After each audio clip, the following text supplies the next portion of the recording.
Sebelum melanjutkan, jangan lupa subscribe dulu, terima kasih. Bab 333.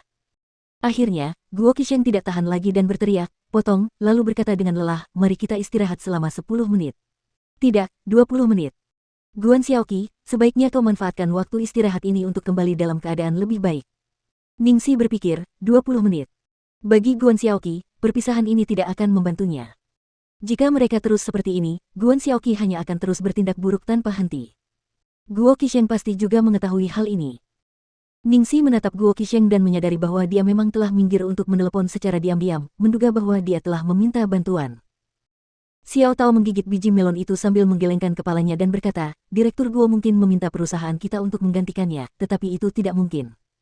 Guan Xiaoqi memiliki dukungan yang kuat, dia jelas tidak dapat digantikan.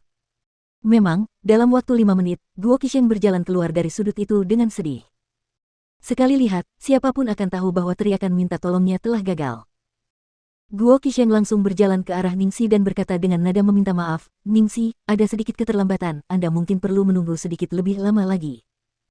Ningxi tersenyum sabar dan berkata dengan acuh tak acuh, jangan khawatir, Direktur, lanjutkan saja pekerjaanmu. Jangan khawatirkan aku.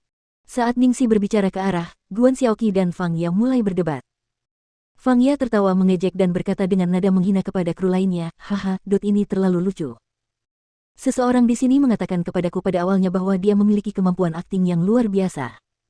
Aduh, inikah standar luar biasa yang kamu bicarakan? Wajah Guan Xiaoqi menegang dan dia tetap terdiam. Fang Ya menjadi lebih gembira saat melihat bahwa dia telah memenangkan jackpot penghinaan, dan berkata, memangnya kenapa kalau kamu kaya? Dengan kemampuan akting yang buruk, bahkan jika keluargamu terbuat dari perak dan emas, kamu tidak akan pernah berhasil. Sungguh pemborosan. Guan Xiaoqi tidak pernah menjadi orang yang sabar, dan sekarang setelah dia semakin dihina, dia pun meledak, baiklah, aku akan membuang-buang uang, itu salahku. Kau tidak punya kendali atas uang itu. Untuk orang sepertimu, aku bahkan tidak berpikir bahwa keluargamu punya uang untuk kau sia-siakan. Mudah untuk membenci apa yang tidak bisa kau dapatkan. Kau cemburu, bukan? Lihat wajahmu yang malang. Kau. Fang Ya begitu marahnya hingga dia ingin meledak. Pada saat yang sama, kata-kata Guan Xiaoqi tidak hanya membuat Fang Ya marah, tetapi secara tidak langsung juga melibatkan anggota tim drama lainnya yang memiliki latar belakang keluarga yang sama. Dia benar-benar telah menghancurkan dirinya sendiri dan sekarang mendapatkan lebih banyak musuh. Hal ini tidak mengejutkan, dari seorang putri seperti dia yang dimanja sejak kecil dan tidak mampu menghadapi penghinaan seperti itu. Memikirkan perasaan orang lain adalah hal yang paling tidak perlu dikhawatirkannya. Ketika melihat situasi semakin serius, Guo Qisheng bergegas untuk menghentikan perkelahian. Xiao Tao, yang menonton dari samping, merasa Guan Xiaoqi bersikap tidak adil. Kumohon, Guan Xiaoqi, kata-katamu terlalu kejam. Kau benar-benar tidak bisa menyalahkan semua orang karena membencinya. Ningxi tidak mengungkapkan pendapatnya, tetapi menepuk bahu Xiao Tao dan berkata, aku pergi ke kamar kecil. Oh, oke.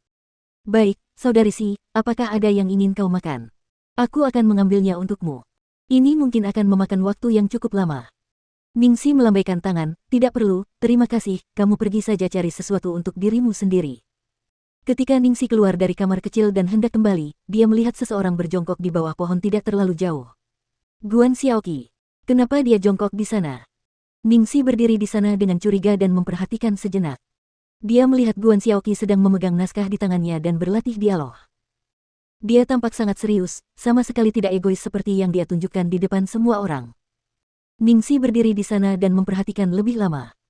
Guan Xiaoqi sama sekali tidak menyadari bahwa ada seseorang di dekatnya, karena dia terus berlatih berulang-ulang.